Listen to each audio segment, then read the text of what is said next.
بسم اللہ الرحمن الرحیم ایاک نعبد و ایاک نستعین ہم تیری ہی عبادت کرتے ہیں اور تجھی سے مدد مانگتے ہیں۔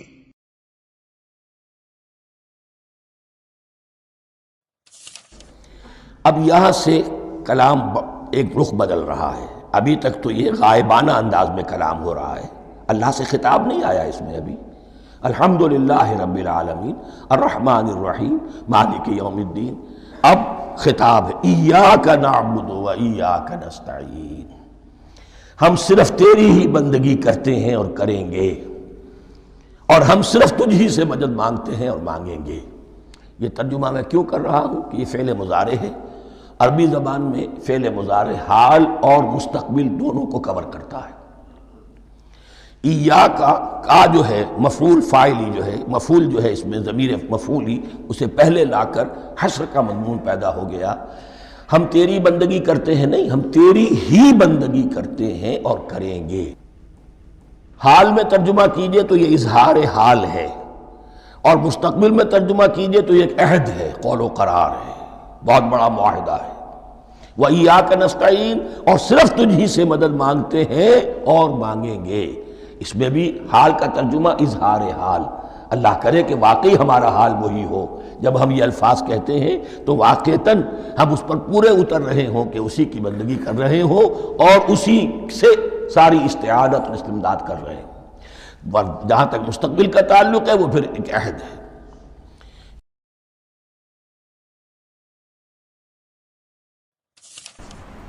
ایاک نعبد و ایاک نستعین، ہم صرف تیری عبادت کرتے ہیں۔ یہ ایاک جو پہلے لایا گیا ہے، اصل جو عربی کی ترتیب ہے اس کے مطابق اسے ہونا چاہیے تھا نعبدک۔ نعبدک کا معنی ہے ہم عبادت کرتے ہیں تیری، لیکن عربی کا ایک قانون ہے جو کہتا ہے کہ جس کو بعد میں آنا چاہیے قاعدے کے مطابق، اگر اس کو اٹھا کے پہلے لے آئیں تو معنی میں ایک تبدیلی آ جائے گی، اور وہ تبدیلی کیا ہو جائے گی؟ صرف کا معنی آ جائے گا، بس اور صرف کا معنی آ جائے گا۔ نعبدک کا ترجمہ کیا ہوتا؟ ہم تیری عبادت کرتے، وَنَسْتَعِينُكَ، اور تجھ سے مدد طلب کرتے۔ لیکن جب یہ کا کو پہلے لے آیا گیا اور ہو گیا ایاک نعبد و ایاک نستعین، تو اب معنی میں صرف کا اضافہ ہو گیا۔ کیا بن گیا؟ ہم صرف تیری عبادت کرتے اور ہم صرف تجھی سے عون طلب کرتے، مدد۔ یہاں پہ عربی کا لفظ کیا ہے؟ عون، جس سے نستعین ہے۔ ایک عربی کا لفظ ہے نصر، اذا جاء نصر اللہ والفتح، اس کا ترجمہ بھی ہم مدد کرتے ہیں، اور ایک ہے عون جس سے لفظ تعاون بھی ہے، تعاونوا علی البر والتقوی، یعنی ایک دوسرے کی مدد کرو، تعاون کرو یعنی مدد کرو، ہیلپ کرو۔ نستعین طلب عون، طلب مدد۔ عون میں اور نصر میں کیا فرق ہے؟ دو لفظ ہیں، معنی مختلف، دونوں مدد، لیکن عون ہر قسم کی مدد کو کہا جاتا ہے، اور نصر خاص قسم کی مدد کو کہا جاتا ہے کہ جو کسی دشمن کے مقابلے میں کی جاتی ہے۔ لیکن عون ہر قسم کی مدد، تو یہ آیت کیا کہہ رہی ہے کہ ہم تیری عبادت کرتے ہیں اور ہم ہر کام میں بشمول اس عبادت کے تیرے محتاج ہیں۔ اگر تو نے توفیق دی تو ہم کر پائیں گے، اگر تو نے توفیق دی تو ہم نہیں کر پائیں گے۔ یہ عبادت بھی جو ہم کرتے ہیں اور صرف تیری کرتے ہیں، اس میں بھی تیرے محتاج ہیں۔ اگر تو اپنی دی ہوئی طاقت چھین لے تو ہمارے بدن کہاں قیام کر پائیں گے، کہاں رکوع کر پائیں گے، کہاں سجدہ کر پائیں گے؟ بس ہمارا معبود بھی صرف تو ہے، اور جس کے ہم محتاج ہیں وہ بھی صرف تو ہے۔ ایاک نعبد و ایاک نستعین، صرف تیری عبادت کرتے ہیں اور صرف تجھی سے مدد طلب کرتے ہیں، یعنی تیرے محتاج ہیں۔ یہاں تک اللہ کی تعریف تھی، اب آگے دعا ہے۔ اللہ بندے کی زبان سے بول رہا ہے اس سورت کو، یہ سورہ اصل میں بندے نے بات کرنی ہے اللہ سے، لیکن اللہ سکھا رہا ہے کہ اے بندے تو نے مجھ سے ان الفاظ میں بات کرنی ہے. جیسے ماں سکھاتی ہے نا بچے کو، یہ لفظ ایسے بولو، بابا بولو، ماما بولو، فلان سکھاتی ہے. اس طرح اللہ بندے کو سکھا رہا ہے کہ تو نے جب مجھ سے بات کرنی ہے، پہلے تو نے کس طرح حمد و ثنا کرنی ہے، کن چیزوں کا اقرار کرنا ہے، اور اس کے بعد وہ چیز جو اہم ترین ہے تیرے لیے وہ تو نے مانگنی ہے. یعنی اس پوری کائنات میں اللہ کی نظروں میں جو سب سے اہم چیز ہے انسان کے لیے، اس کا سوال کرنا سکھایا ہے اللہ نے، اور وہ ہے ہدایت. کہ خدایا مجھے راستہ دکھا، تو نے مجھے دنیا میں بھیج دیا، تیری عبادت کرتا ہوں، ہر چیز میں تیرا محتاج ہوں، اب مجھے گویا کہ انگلی پکڑ کے اس راستے پر چلنا سکھا جس راستے پر تو مجھے چلتا دیکھنا چاہتا. گویا کہ چھوٹا بچہ مثلا ماں سے کہہ رہا ہے کہ مجھے چلنا نہیں آتا، مجھے پرواز کرنا نہیں آتا، مجھے اڑنا نہیں آتا، آپ مجھے سکھائیں، میں تیرا محتاج ہوں، تجھ سے مدد طلب کر رہا ہوں.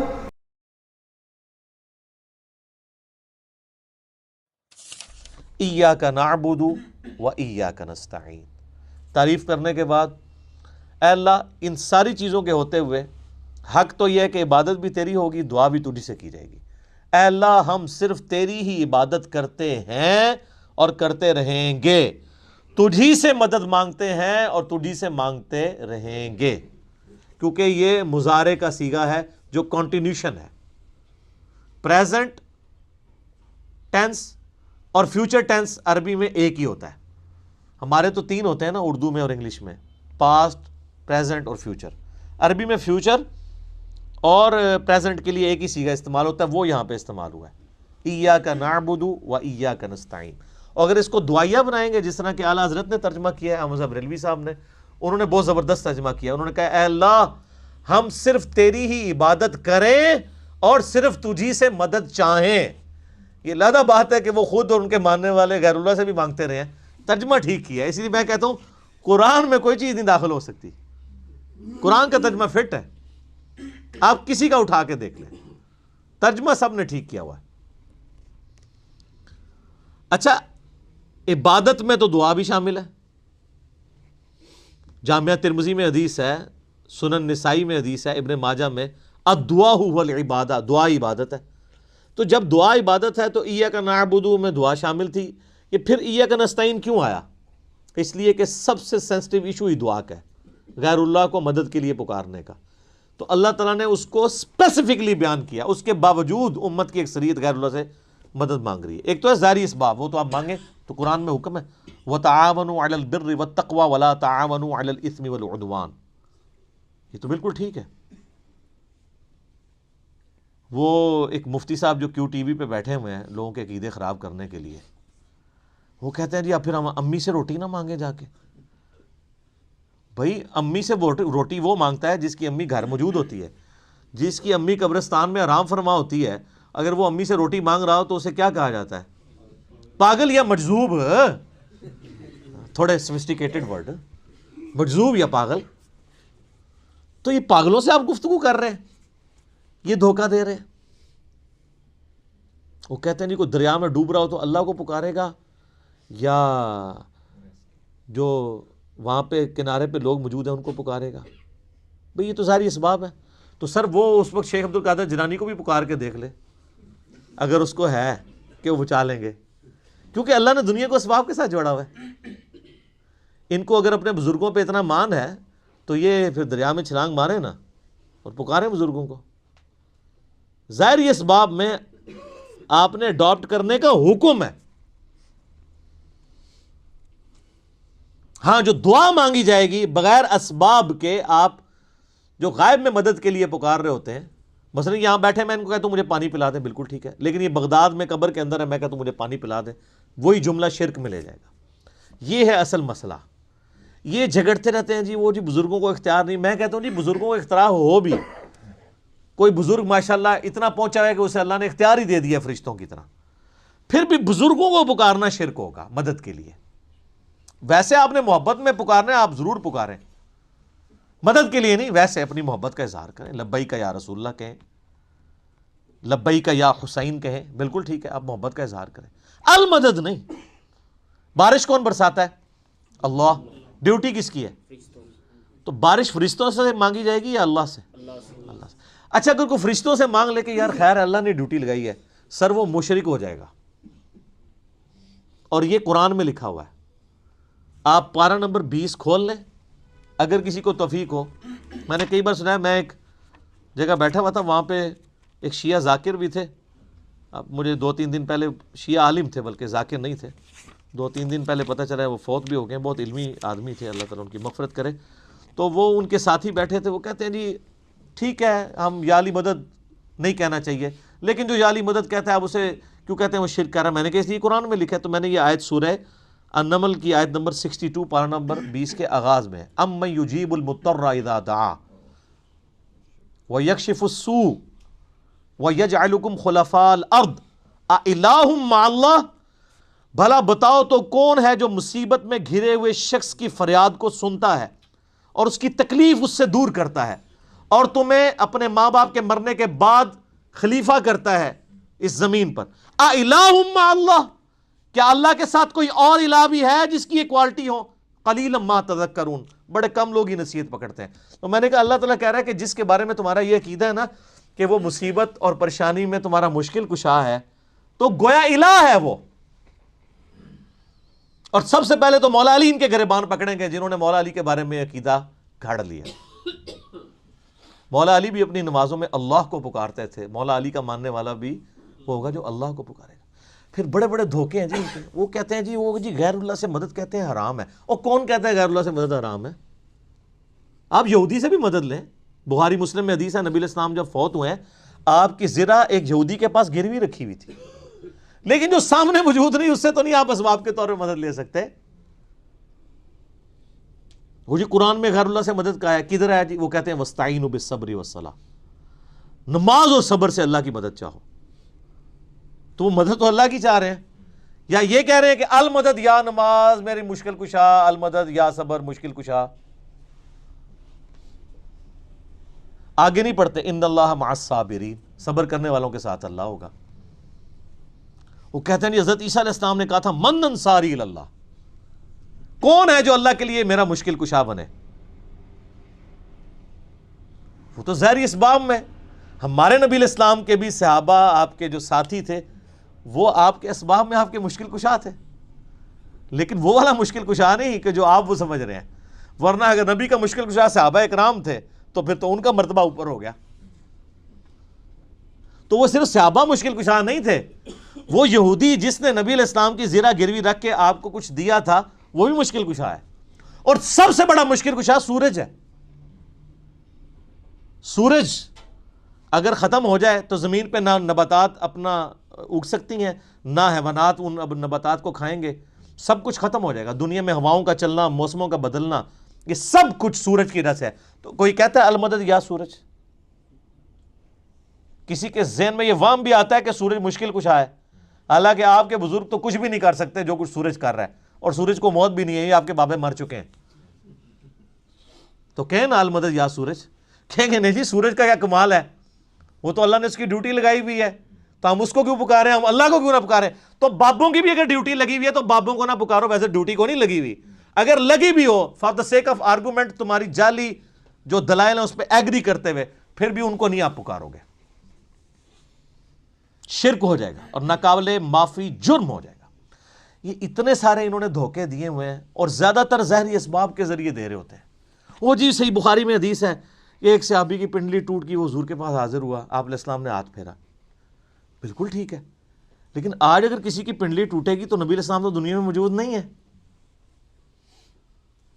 اور اگر آپ کو اتنا شوق ہے تو آپ اپنی پنڈلی توڑیں، آپ کو روضہ شریف پہ لے جاتے ہیں، پتہ چل جائے گا جڑتی ہے کہ نہیں۔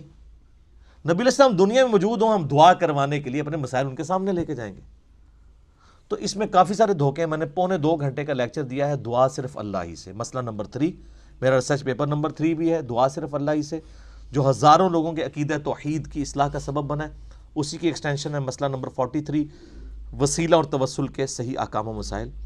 اس پہ گھنٹوں بولا جا سکتا ہے، جتنے انہوں نے لیم ایکسکیوزز ڈیوائز کیے ہوئے ہیں، جتنے دھوکے دیے ہوئے ہیں.